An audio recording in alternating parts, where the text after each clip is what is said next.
This episode is proudly supported by OpenTable. Nearly 1/3 of diners are booking same day.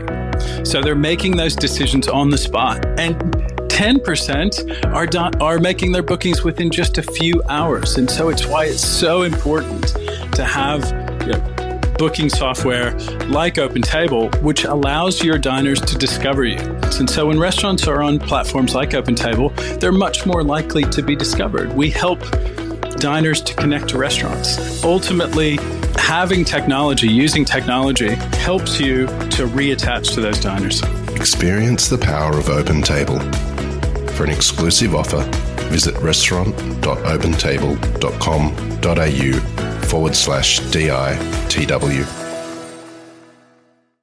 Before you know it, the hairs are up on the back of your neck, and like, this is good. And then we go, should we open a restaurant? And then you go, let's just do this. And it's not about the money. This is knowing that we're here to serve, but we're not servants. And that's been the powerful, I guess, learnings over the last 2 years. We're here to serve, but we're not servants. This is the Deep in the Weeds podcast. I'm Anthony Huckstep.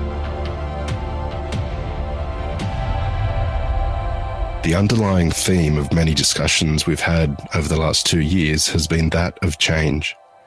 Change that has occurred in people, in practices, a chance to change and the potential within it. But as the normal day-to-day returns, what's being left behind, what is being adapted, and how do we navigate our way through a new lens?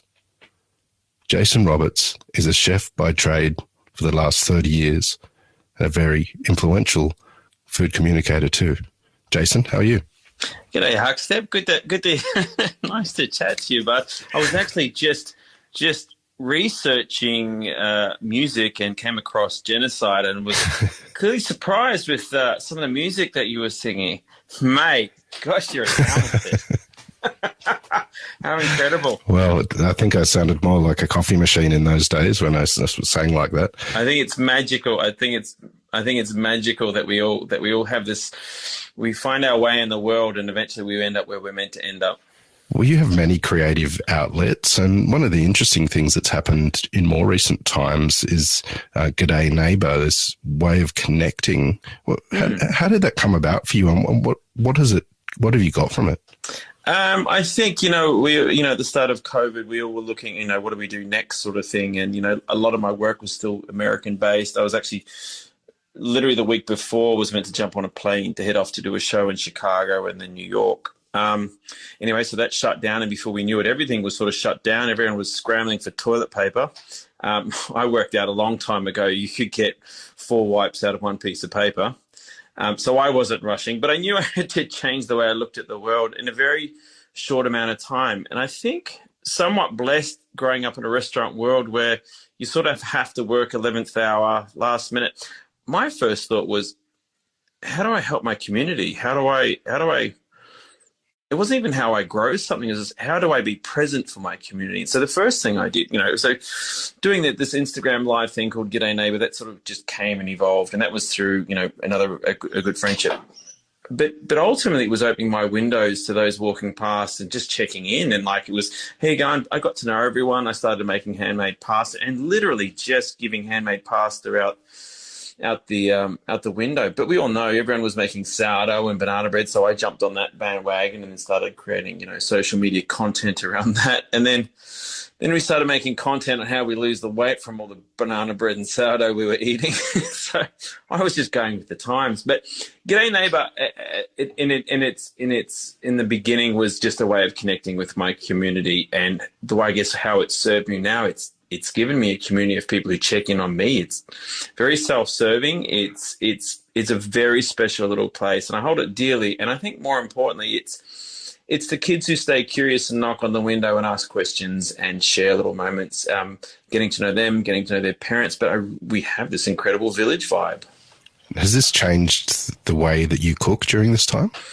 Yeah, absolutely. I think, it was interesting because over the weekend we had a taste of Coogee at the Entertainment Quarter, and there was myself, there was Tommy Walton, Colin Fastage, Rowie Dillon, but a few of us, and we had all changed. I could see how we'd put less pressure on who we were. There was less there was less ego in what we were putting out. We cared less about the expensive ingredients. We cared more about how do we stretch the budget, how do we have less wastage. But I think that that's a common thread through all communities and through the world now, is how do we consume less. The stories of regeneration and regenerating the land. Like, there's all these underlying stories that need to come to fruition, and how do we spread that message?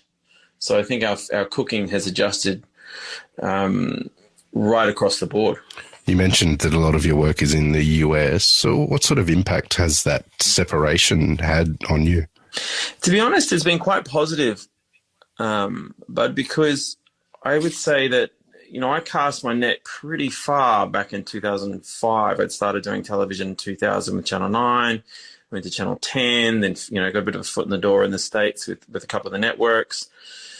And I ended up moving to America in 2006. So I had a storage facility here. I moved to the States. I had a storage facility in LA, and then ultimately come back to Sydney, then back to New York. So I cast that net so far with the amount of travel, the communities, like these little sub-communities around the world through storage facilities and friendships. But ultimately, COVID had sort of obviously reeled everyone back in. We were quite confined, but I realized the importance of having a base. I hadn't really had that. I left home at 18. I was living in New Zealand and moved countries. I wanted to get into cooking. I mean, I've always wanted to cook and found my feet. But I never really had a base, and COVID sort of forced the hand a little bit, and it was time to create some solid foundation. And it's been very good for me. I think it was a great way to manage mental health. I think when you feel a little displaced, as soon as you have a little bit of a community, someone, it could be just a neighbor who checks in on you, or who doesn't necessarily know your past or care less about who you are, but more about being present. I mean, it's been quite a magical space for me, and I've utilized it to my advantage. You've spent many years as a professional chef and have evolved your career, but take us back to when you were young. When did you first start getting interested in food? Yeah. I sort of grew up in a family of food professionals, like everyone, mum cooked, but my grandparents on both sides were either in catering or hospitality. My grandmother on my mother's side ran the catering at a girls' school in the South Island of New Zealand at Waitaki Girls. And I just remember at a very early age, and it's quite uncanny, to think at 4 and 5 is like, oh my God, that's what I want to do. Because I just remember the smiles and the laughter and the happiness. Ultimately, you're the little kid that's being carted around, and then the women offering you lollies and biscuits in a kitchen sort of thing, just to get you to smile. So it's a seed that was planted, and I just seemed to have stuck with me. I grew up, ultimately ended up growing up in Queensland anyway for the best part of my earlier childhood, from the age of say 3 through to 13.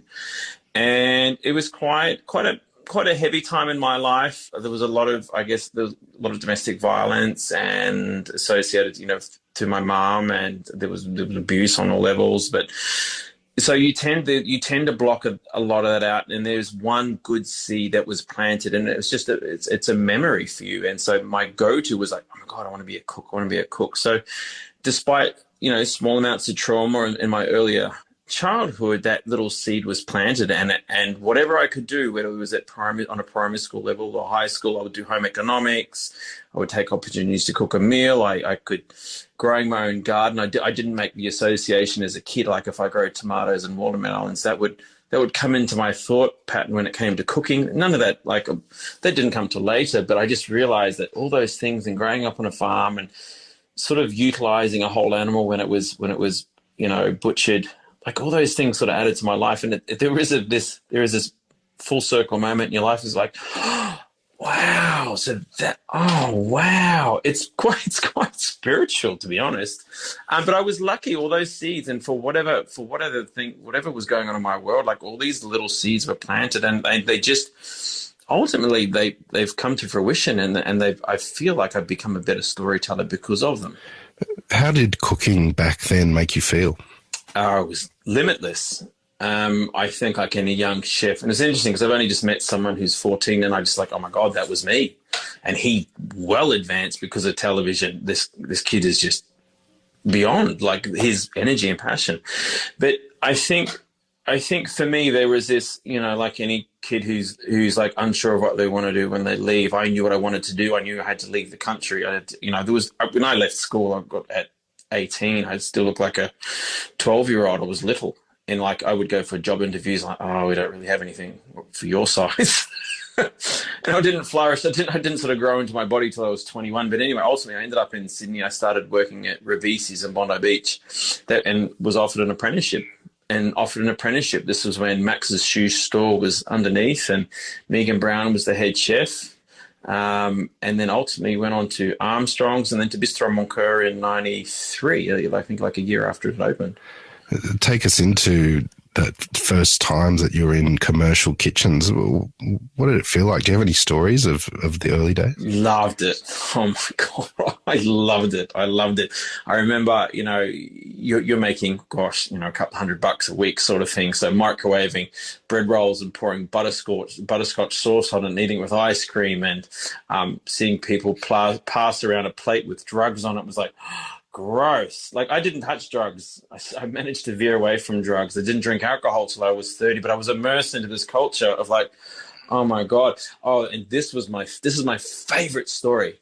Coming from New Zealand and quite sheltered, there was a guy that worked on the floor. He had long hair, and I'm like, that guy's gay for sure. He's got to be gay. Look, he's long hair. So I was a bit curious about him. And anyway, all these other guys were big, buff, muscular looking. These guys are awesome. And they were, Jason, how far can you put that banana down your throat? Oh, this far. Or they'd be, but ultimately I worked out the guy with the long hair was the only straight one, and actually gay men in Sydney were big and butch and buff. So that was my foray into Sydney and the hospitality scene. I think everyone was gay and everyone loved a good time and a party. And so I loved the energy associated with hospitality. It wasn't necessarily the late nights, but it was the community and the family and having Megan Brown as the head chef, at 18, she would check in on me, and I didn't quite understand. You're not my parent, but you sort of care for me. It's like quite strange. Like, can't I just do what I want to do? And like, so if I'd come in and I would be pulling a face because my eyes were sore from being out late at night and dancing at the Bondi Hotel, she'd be like, you need some more sleep. And I'm like, oh, that's a thing. You can tell me that? Okay, then. So I listened. So I think there was a huge amount of respect. So leaving country, not really having parents to sort of navigate your way through things and not really having a credit card. Like, I learned from people around me. So the people I worked with, my new flatmate who was also in hospitality, like I just learned so much from the age of, 18 through to 21. I mean, ultimately at 23, I was head chef at Bistro Moncur. So there was just, I just did what I could to learn more and more and more. Take us into that kitchen. Bistro Moncur was one of the most influential in Sydney of its era. What was it like in that kitchen and being in that role so young? Yeah, what was really special about Moncur was I think it was all new for me. I had spent, I left Ravisi's after a year and a half doing an apprenticeship. The second chef had gone on to do Armstrong's in Manly, so I went with Steve Nichols. Steve Nichols stayed there for a year, and then he moved on. And then I was like, oh, what? Oh, well, I know this guy, Bill Deverell, who's working at Bistro Moncur. I've heard a few things about it. My mate Chris has worked there for a little bit as well. It's back in the eastern suburbs again. Why don't I just walk in? And coincidentally, Colin Holt was running it at the time as head chef. And someone had just literally either had been sacked or walked out that day or hadn't worked out. And when can you start? And it's 2 weeks. We'll see you in 2 weeks. So literally, I remember where I sat. I remember the conversation. I remember being as nervous as all hell. I was like, I was into surfing. I was like, oh, I really want this job, but I could go surfing. But no, I'll do the job instead. So I took on that role as at the end of my second year apprenticeship. But everything was new. A Brondot of salt cod. I was like, what's salt cod? A rillette of rabbit. What's a rillette? Like everything was new. There was all this new terminology. It was things that we weren't even learning at TAFE. I was like, wow, this is really special. And then we'd make sausages, or then we'd make this Cafe de Paris butter that had 24 ingredients. I'm like, this is ridiculous, but I love it. And the restaurant's busy. And Damien Pignolet, he's like this everyone talks to him and has this respect for him. Like, there was just this culture that existed at, at 11 o'clock in the morning. We'd sit down and have breakfast. But so that family environment just got thicker, and there was more care, and there was more love. There was, the picking through Chervil at 1 o'clock in the morning because it had started to turn yellow. I was like, this sounds like a shit idea, but I love it. I couldn't get enough of it. It was slowly sort of turning like moss on my skin. I just was becoming it. And hence why, those opportunities as they opened up to go from obviously finishing out my apprenticeship to pastry chef to the sous chef to the head chef, like it happened very, very quickly. And there was a very small turnover in that restaurant. And I can't even, it blows my mind that I managed to move up through it so quickly. But I remember when the opportunity was presented to me to would I be interested in being the head chef, it wasn't even a thought. It was like, yes, why didn't I get this earlier? And so and I look back and think 23 to be holding two hats. It was a huge responsibility, but I will tell you this. I was very lucky to have Damien Pignolet holding my hand the entire way through it, to the point, though, where Damien understood the importance of mentorship, but didn't want me to put him on a pedestal, but wanted me to surpass his knowledge too. So he would put me in front of other opportunities and share space with me when he would do his cooking classes, or when he was doing his cookbooks. He would love for me to put a recipe in it. Like, there was always these opportunities where I felt like I was part of something, not someone's tool. It's been a very special time for me. Do you have any stories of that time with Damien that speak of that connection that you had? Yeah, look, many. Damien was and is such a carer and such a giver, knowing his background. Just stories of going to do wine dinners at like Wyndham Estate, for example, and we're driving in his Saab and we're listening to Buena Vista Social Club, and it wasn't about the food, it was about the connection. So we would, Damien and I still tell stories of, doing a dinner for 250 people. And, he remembers my being up to my elbows, mixing a rice, this creamed rice in a big brat pan, and a custard forming around it, and braising rhubarb, and being up, sorting through, you always talk about the things that were going wrong, but how it just became this magical night. And it was about the music. Like, you can bring all these elements into one thing, then it automatically just transports you back to such a wonderful nostalgic moment. That period of time created a lot of opportunities, and you started doing things on television. How did that all begin? It was interesting, Huck, because, television was never on my radar. But, back in 2000, I think it was when Jamie Oliver really hit the scene here with The Naked Chef. And I know at the time Channel 9 was looking. I was getting a lot of notoriety, as was, Darren Simpson, Ashley Hughes from Alio. There was a lot of young chefs, and there were particular pieces in the paper, and, I was getting invites to this, that, and the next thing. It was like, you're sort of becoming like a little bit of a rock star without having to sing. It was quite cool. So I can go here and there. I can still do my hours. You're getting some recognition. Mum loved when, you'd send her a little clip from the paper. I actually had to mail that. We couldn't sort of snap a shot and email it to her. I had to actually send the bloody thing. And so you just felt this energy, and like the industry, I went from step to step to step, and I just kept up with that momentum. So the TV thing presented itself because Channel 9 had been looking for someone for 10 months. There was a piece in the paper. The heading was Young Guns Celebrity Chefs Cook Up a Storm. I still have that clip of myself and Darren Simpson, Ashley Hughes, and we all did a piece to camera. The interesting thing was that Darren and Ashley had both worked at the River Cafe, where Jamie had worked at as well, but ultimately I ended up with that gig. Coincidentally, because of the English, their accents, I was in front of a camera. It was terrible. It took me, I was lucky. I did 4 years and sort of slid under the radar. The first 2 or 3 years just was horrible. I could try to get words out, and I'd say but and all the time, and okay, and I'd have to redo things. Channel 9 were very patient with me, very, very patient with me. But ultimately, I think that transition. So from 2000 to 2002, I worked 7 days a week.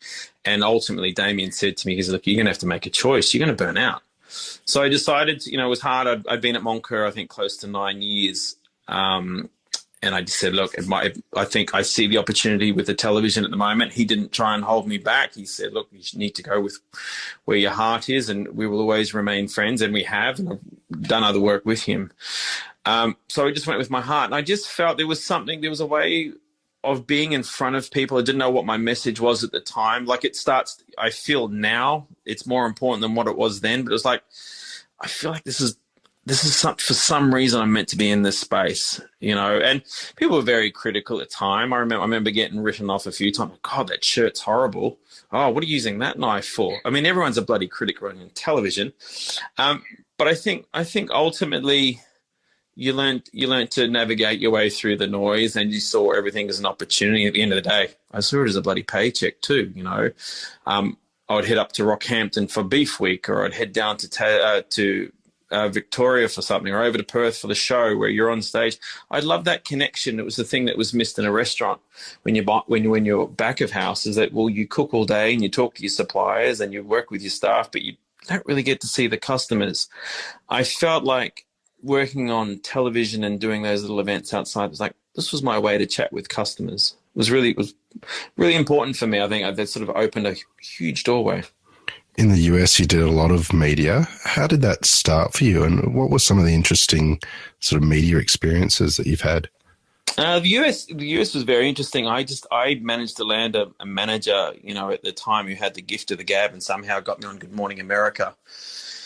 And once you've done Good Morning America, it's like, well, that's sort of like your baptism of fire, I guess. You do that and you do whatever you want after that. Well, you've done Good Morning America, so it's live television, you can hold your own.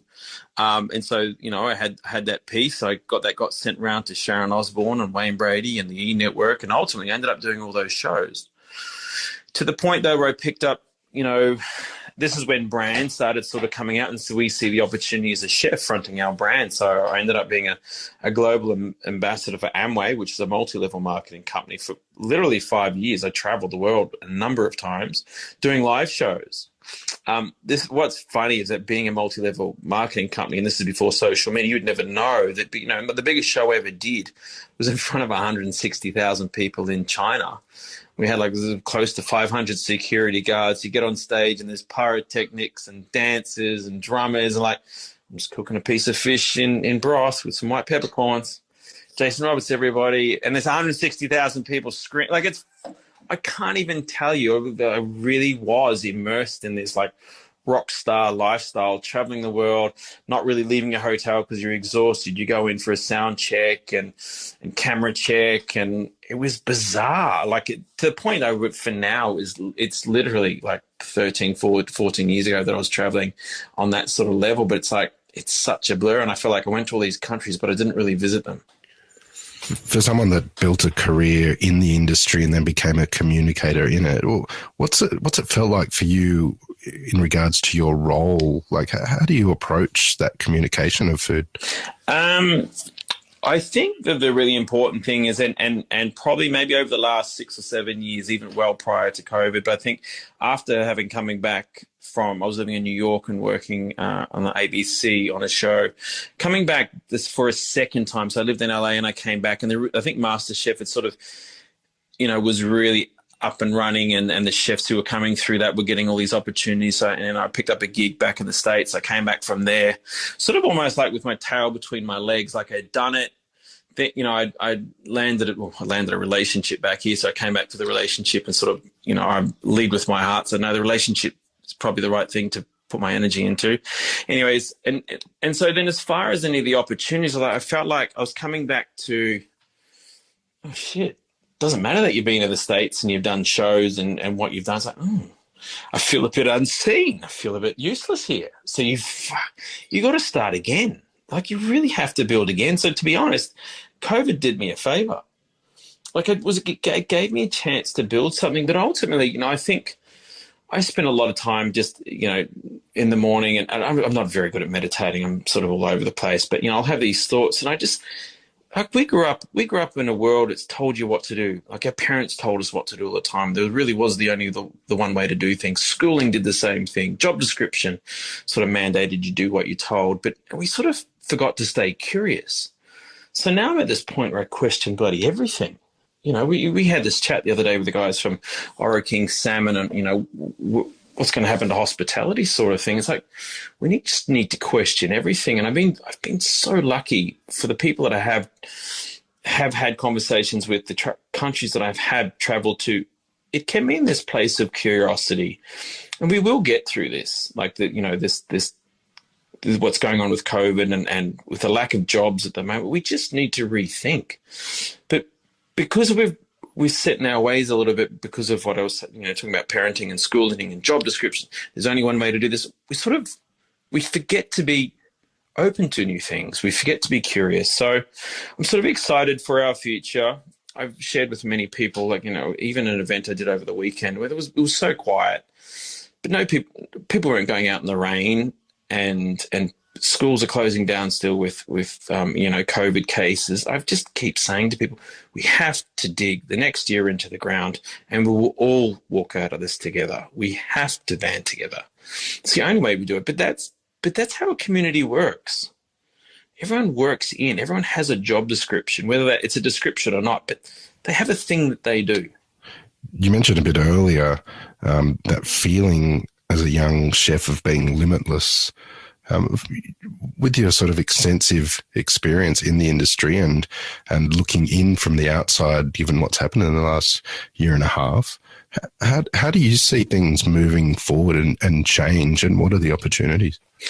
I think on an individual level, and the circles of people that I'm within, I feel like probably the biggest conversation I have is like, how do I reinvent myself? How do I move forward? Okay, so for 30 years I've cooked and I've been part of restaurants and I've done television.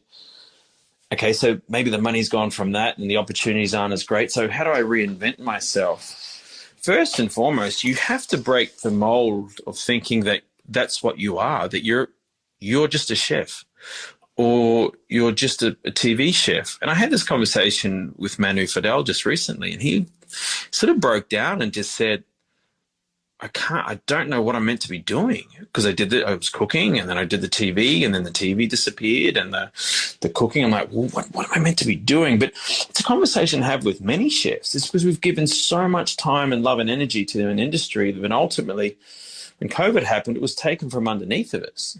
And then with the shortage of staff, it's like, oh, now I've got to really rethink this. I'm stretched as it is. I was the executive chef. It's like, oh, that's right. When I'm the executive chef, I don't cook as much. I'm probably more HR. I'm probably more figuring out other people's problems than cooking. So most people don't, or I feel like a lot of the chefs that I know, like, I forgot that point where I was really enjoying cooking because I didn't have the responsibilities and the ownership and the delegation. I loved when I could just turn up to work and do my thing. So the big conversation I have with people, it really is based on letting go of thinking that you are something already. Why couldn't you just be perpetually evolving and growing into something new? But it's on a creative level. And so for me, and it was interesting, I was doing a little bit of background work on you, Bud, and the music. It wouldn't matter what you were singing. It's that you sing. But people don't go, oh, you're the singer. You're only as good as the last thing you put out into the world. I mean, that's what, that's the saying. But I really believe that we're as good as what we want people to think we are. So we do what we should just do what makes us feel right. Like life doesn't, unfortunately, as we get older, I'm just sick of hearing people dying around me, to be honest, whether it be family members or friends. Like it's just, life gets tough. And I think as soon as you can let go of thinking that you're meant to be someone or something and you just start evolving, I cannot tell you, pottery has changed my world. The amount of metaphors when you pick up a lump of mud that we don't own that comes from the earth, we probably paid for it, and we throw it on a wheel and we bring it into something and we make a pot, but it takes a little time to get centered doing it. But you can stretch it and bring the lip of that bowl all the way as far as you can possibly bring it. But at some point, if you don't stop, it'll break or it'll collapse. And then as soon as you let go of, shit, I just destroyed it. As soon as you let go and realize it's just mud anyway, make another one. In fact, I learned so much doing that I won't go as far next time. In fact, this one may even be better. So there are so many metaphors just in that mud. It was a way for me to sort of center myself as a way of creating purpose. But ultimately, when that piece of mud or green clay goes through the kiln for the second time and gets vitrified and comes out as something solid that may last, twice as long as my carcass does, it's like, wow, this is living on a primal level. This is something that I could hand on to someone. It didn't cost me anything but my time. So I think, on a bit of a whimsical way, in a way of sort of engaging my inner child, mud sort of saved my thoughts and allowed me to evolve and connect on a deeper level, not just with people around me, but myself. I realized, and going back to my growing up and probably growing up in a situation with a lot of domestic violence and alcoholism, and there was traumas associated to that. And we talk about kids sort of are really defined in their first, 0 to 7 or 0 to 10 years, where their understanding of love and unconditional love and trust comes from. At some point, if you're facing trauma, whether it's, through abuse or domestic violence, it's like something happens and you have to grow up in the world very quickly. So things just become very realistic all of a sudden. It's like you let go of that inner child, but there still is that ability to re-engage that inner child, and then fuck, life's amazing again. It's like you start letting go of all the little things that niggle at you. You let go of the anxieties. You just let go. And that's what allows us to speak of these vulnerable moments. Men in general don't talk about it. I've healed so much in the last 2 years talking about my shit because of it. Fundamentally, it's because I picked up a lump of clay and there was just automatic association with going, did you know?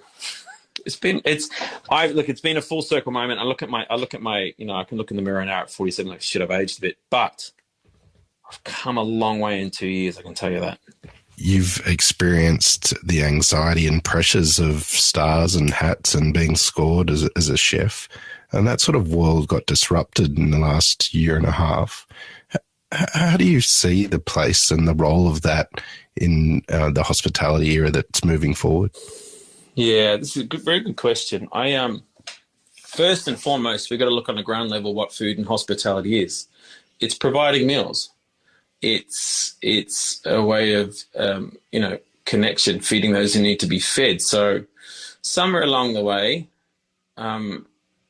we took it upon us to, get creative all of a sudden. And then through creation, and then there's competition, and there's like, well, now we're getting rated for it, so now we need to step up. It was good because what it did was it created opportunity for young chefs to invest more time and get a little more creative, and then it created some awareness for restaurants.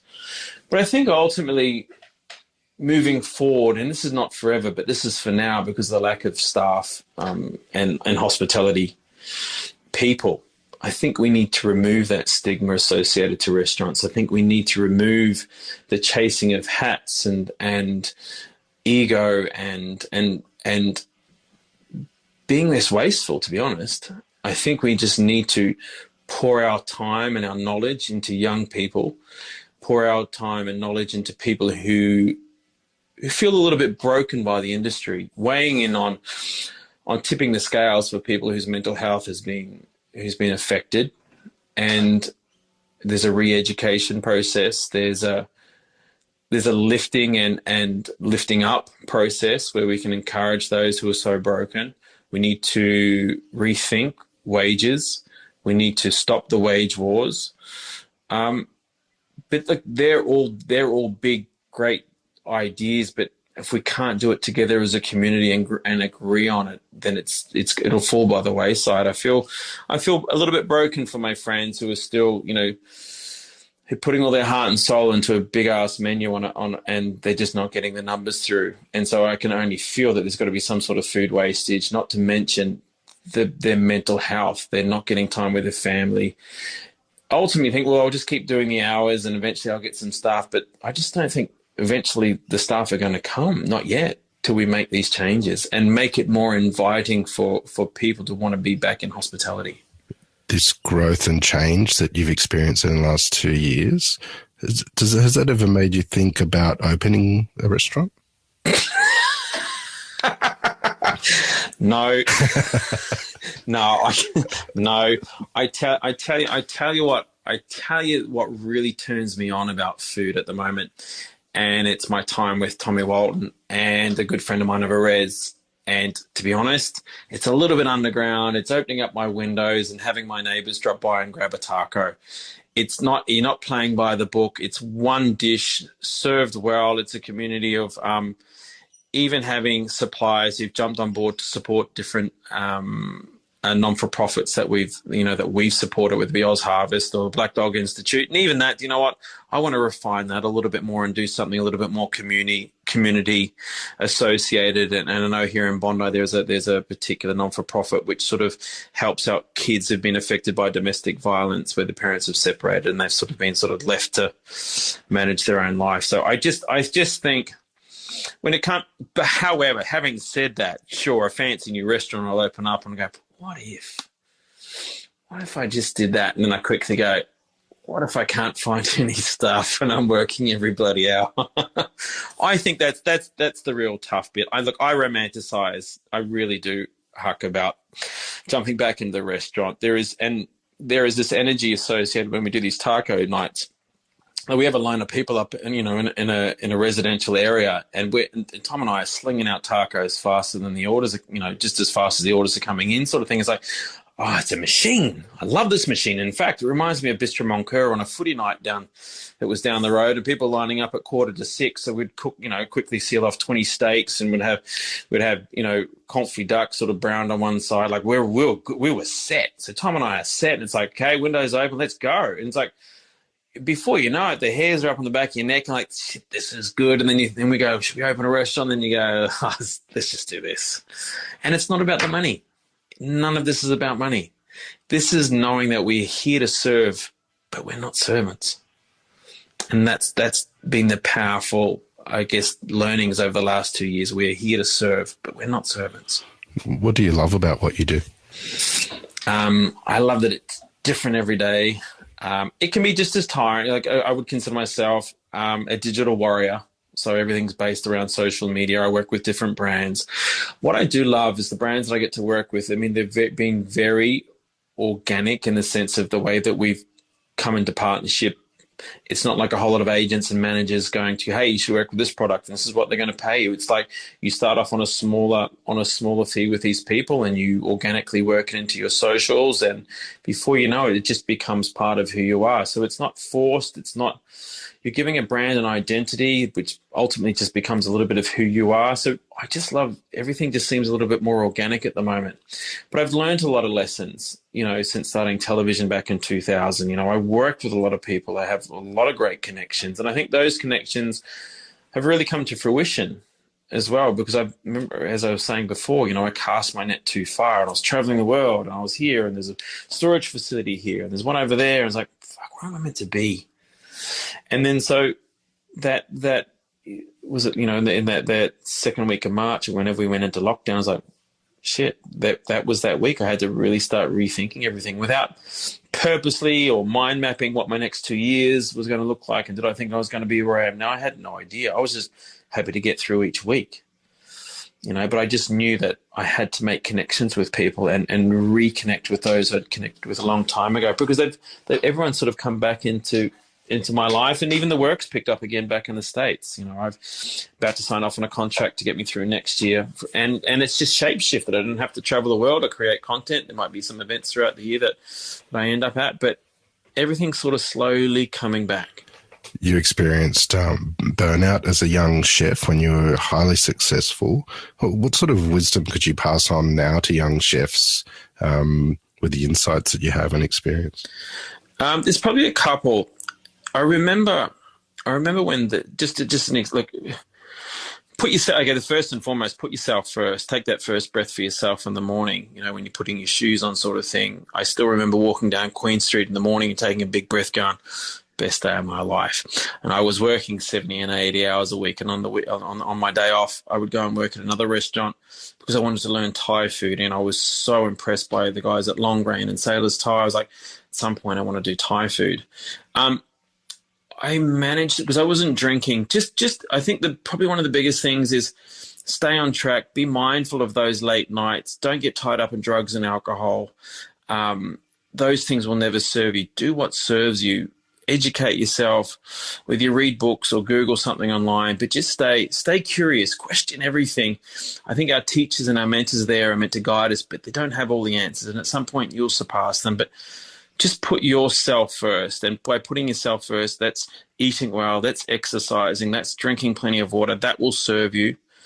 And then later in life, your thoughts and your wisdom, those things will just come to you. But I remember a piece that came out in it was like the television guide or something like that. And I remember I just started with Channel 9.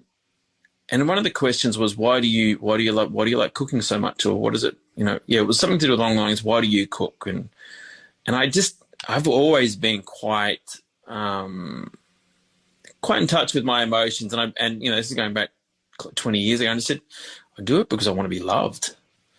I can tell you the flack I got from my kitchen mate. You want to be loved? What? What's that? And I look back now because I still have that article. I go, I'm so glad I said that. I stuck to my guns because it's true. I love that connection. And that's what it is. True love to me is that feeling that you have in your heart. It's not about someone else. It's how you feel. Everything else is just a connection. So stick to with what you believe in, because at some point you're going to look back and go, I'm glad I stuck with that. I'm glad that's who I was then. And, when you're younger and everyone's looking for themselves, and very easy to point a finger and make a statement and a comment. But I look back at that one thing and I go, I'm glad I said that now. At the time I was like, oh God, I wish I had said something else. That's because I like the chicks or something. But no, I'm glad I said it. I do it because I want to be loved. And I think, to be honest, that's that connection and being that emotional person really helped build my relationship with other restaurateurs. It thickened my relationship with Damien as a mentor, and just everything opened up, I think, because of the honesty I had for the industry. Well, Jason, you're an inspiration, and I know there's so much more we can talk about. We're absolutely honoured to have you on Deep in the Weeds today to hear your story. Please keep in touch, and we'll catch up again soon. Sounds like a plan. Cheers, buddy. This is the Deep in the Weeds podcast. I'm Anthony Huckstep. Stay tuned as we take a deep dive into the lives of the incredible people who ply their trade in the food and hospitality sector. Special thanks to executive producer Rob Locke for making this all happen. Follow us on Instagram at Deep in the Weeds Podcast, or email us at podcast@deepintheweeds.com.au. Stay safe and be well.